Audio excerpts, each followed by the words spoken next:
Alysa Liu hadn't even entered the stadium 10 minutes before the most defining showcase of her entire career was scheduled to begin. It was opening week of the 2026 Milano Cortina Winter Games, and the pressure encircling Team USA had hit a fever pitch. For Alysa, this was supposed to be the cinematic climax, the epic comeback story. The precise second the exhausted former teenage phenom proved the whole world wrong out on the ice.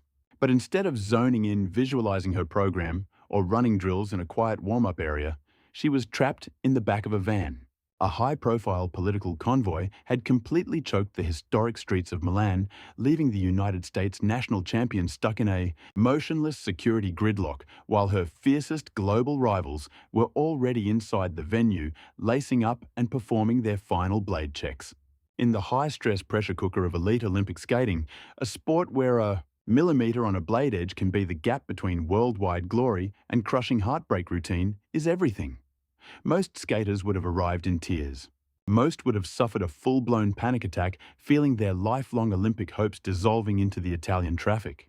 But when Alysa Liu finally stormed through those heavy arena doors with literally moments to spare, she wasn't gasping for air.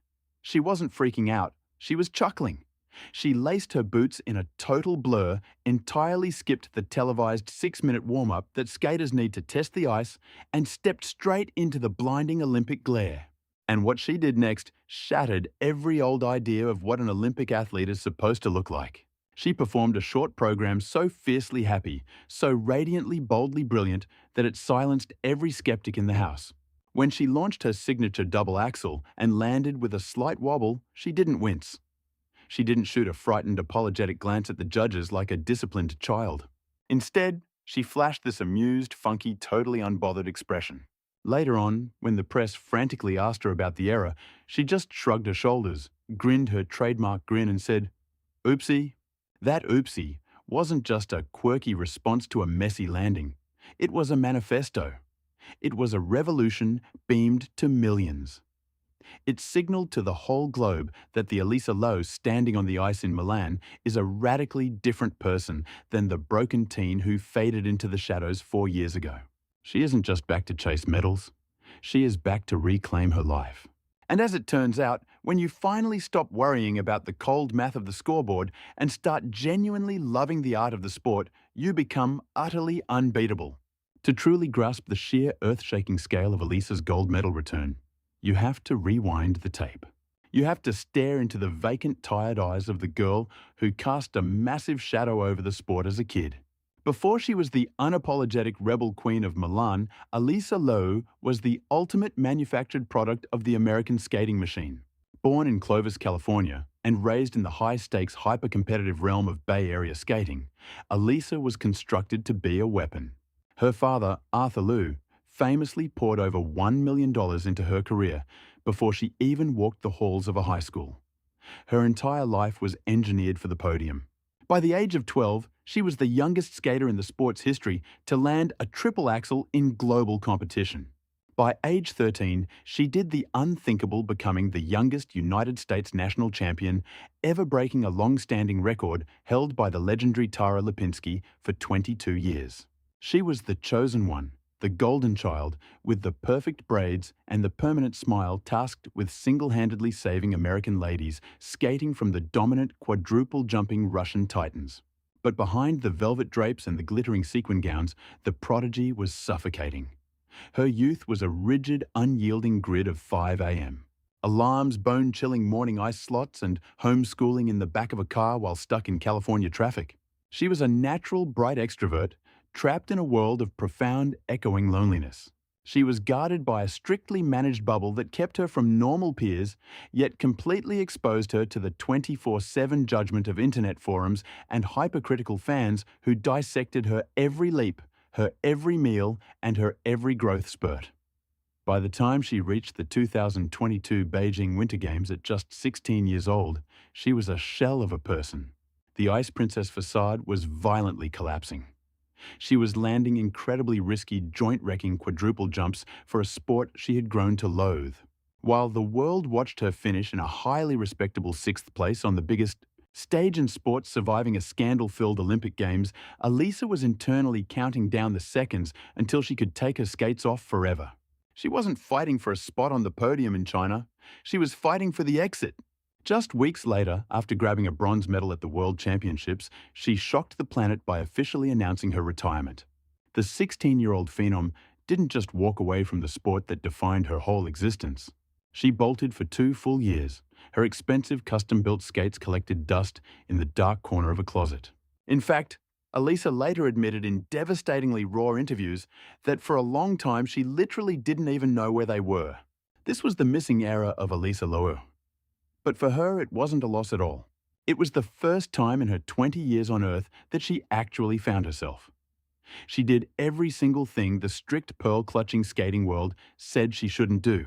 She went on wild, loose road trips with normal friends who didn't know the difference between a Salchow and a Lutz. She enrolled at UCLA to study psychology, finally experiencing the chaotic, messy, lovely social interactions she had been completely robbed of for a decade.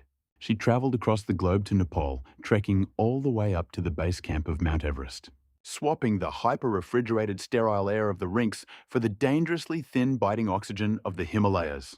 She hit the courts for casual volleyball and tennis, chasing the sweat and adrenaline without a judge looming over her with a scorecard.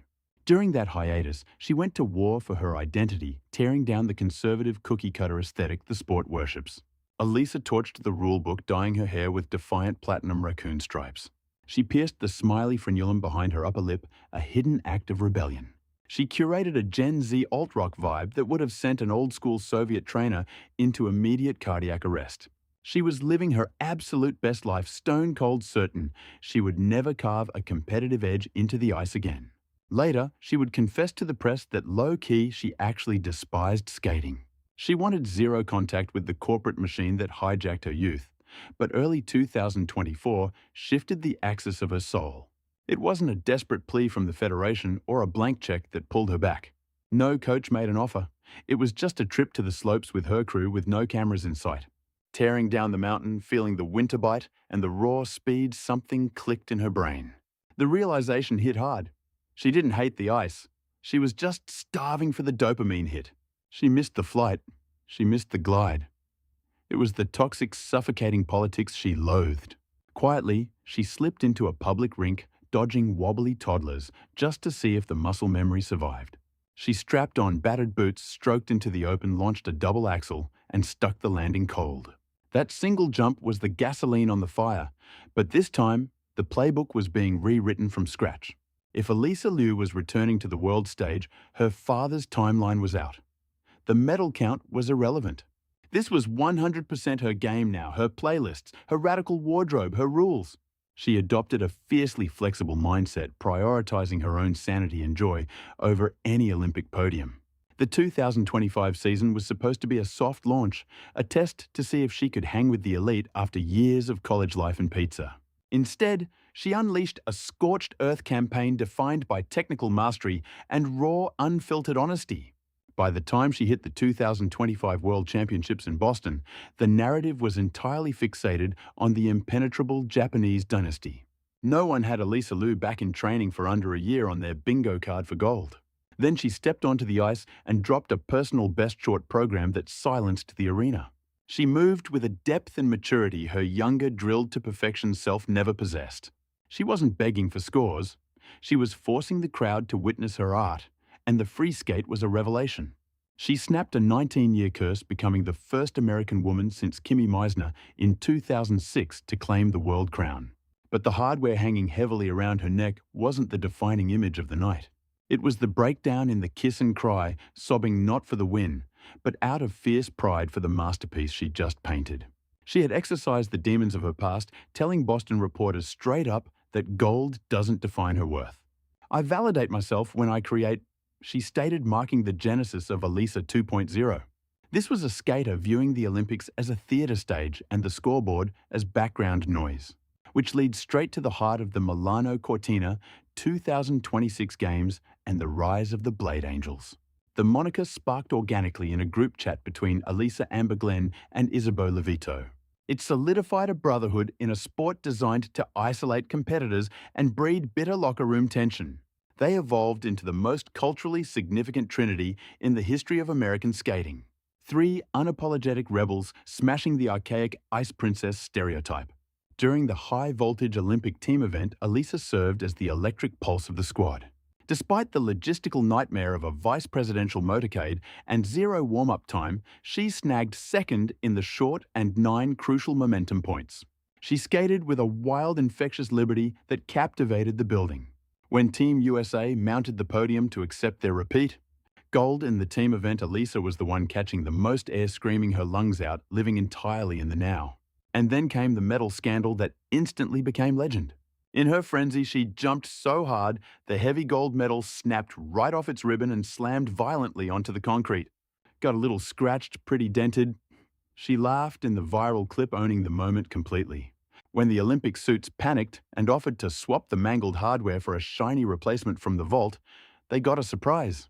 Alysa didn't just hesitate, she shut them down cold.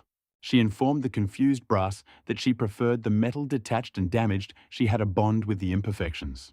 To her, that scratched-up, dented hunk of gold was a mirror of her own journey through the ranks. Far from perfect, sure, but it was raw, gritty, and authentic. That refusal to polish the truth won over a generation of fans sick of the plastic-manufactured storylines usually fed to the masses every 4 years. February 19th, 2026. The Winter Games reach their boiling point as Alysa Liu hits the ice for the women's free skate. Backstage, the contrast is jarring. While Japanese and South Korean rivals stare at the floor, crushed by the pressure of national expectation and crumbling under the massive weight of their federations, you find Alysa Liu hanging out unbothered, clutching a plush of Pachita from Chainsaw Man, downing a bowl of udon, and debating TV plotlines with her coaching staff. But make no mistake, tonight is the showdown. She enters as the reigning world and Grand Prix champion. She is the heavy favorite to snap a 24-year gold medal drought for American women. A dry spell that has plagued Team USA since Sarah Hughes stunned the globe in Salt Lake City back in 2002. When the announcer booms her name, Liu isn't dwelling on flags or anthems. She ignores the history books to focus on the hype gliding to center ice as the arena falls dead silent. Striking her opening pose, she does the unexpected. She simply lets out a long, grounding breath. What follows is a program that screams independence. Gone are the tragic classical concertos meant to beg judges for artistic sympathy. Instead, she rocks a shimmering gold fit, skating to the unapologetic disco beats of Donna Summer's MacArthur Park. It is weird, groovy, synth-heavy, and completely electric. The technical display is a masterclass in efficiency and mental steel. She bypasses the body-breaking quadruple jumps that once fractured her teen years. The strategy is ruthless, absolute perfection in execution. She nails 7 triple jumps with effortless flow, racking up massive grade of execution bonuses from a stunned panel. Spins a dead center, footwork is blazing, and the component scores skyrocket. Yet the real magic lives in the moments between the technical elements. Alysa isn't just skating. She is working the crowd of 12,000. She locks eyes with the front row, performing for the fans rather than the judges. Broadcasters note she looks like she is having the time of her life out there. That is a sentiment almost never associated with the suffocating pressure of an Olympic final. That joy is her weapon, dominating the world stage without letting the machine eat her alive. As the final disco notes of Summer's anthem ring out through the Milan arena and Alysa strikes her pose, the result feels inevitable. The place comes unglued. The 12,000-seat stadium transforms into a wall of white-hot noise. She pumps her fist, soaking in the roar, knowing history is made before the Jumbotron even flashes the numbers. A season, best 150. Point 2 for the free skate. That brings her total to an untouchable 226.79. The Oopsie Queen is now the Olympic Queen. She fends off the fierce challenge from Japan's reigning champs. The 24-year American curse is officially dead and buried. But the gold is just the hardware. The real story is the journey. Alysa Liu didn't win by replicating the abusive robotic machinery that ran the sport for 2 decades. She didn't rely on starvation tactics or fear-driven consistency. She won by remaining the most human person in the building, signaling a seismic shift for figure skating. The victory proves that longevity and mental health aren't just nice-to-haves. They are tangible, competitive edges. Her win is a signal flare to every burnt-out kid feeling that same suffocation. It tells them they can walk away, have a life, and still come back to rule the world. True human worth is never defined by a trophy case, a medal count, or the ability to defy gravity on a sheet of ice. The US Federation once viewed 13-year-old Alysa as a mere asset to be managed and controlled. Now they have no choice but to hail the 20-year-old woman as their absolute salvation. Yet standing at the summit of the sporting world, Alysa remains disarmingly grounded. In the mixed zone following the ceremony, she confessed that securing the gold was not the highlight of her historic night. It was the raw celebration with friends embracing her rivals and disappearing into the Italian night to hunt down pizza with her siblings. She has cemented herself as the first genuinely relatable icon in the modern history of the sport. For Alysa Liu, triumph in Milan is not about the heavy hardware hanging around her neck. It is entirely about the autonomy she fought a war to reclaim. She demonstrated to the world that greatness is not measured by the abuse you endure in the shadows, but by the courage to chart your own course. She walked away when the pressure became toxic. She returned only when the passion reignited. She dictated her own music. She selected coaches as partners embraced her signature wild hair and forced the judges to recognize her brilliance. As she stood atop the podium in the heart of Italy, watching the stars and stripes ascend to the rafters, she bore no resemblance to the robotic manufactured champions of the past polished until they lost their souls. She looked like a young woman who had lived 1,000 lives in just 20 years and finally found peace. Alysa Liu claimed more than a title. She won back her life, proving to a generation of viewers that the most powerful move on the ice is not a quadruple jump. It is the radical act of remaining true to oneself regardless of the world's expectations. The 2026 Winter Games will be recorded in the history books, but the legend of the Rebel Queen will fundamentally alter the DNA of figure skating. Milan is her kingdom. The drought is broken, and Alysa Liu is exactly where she chose to be.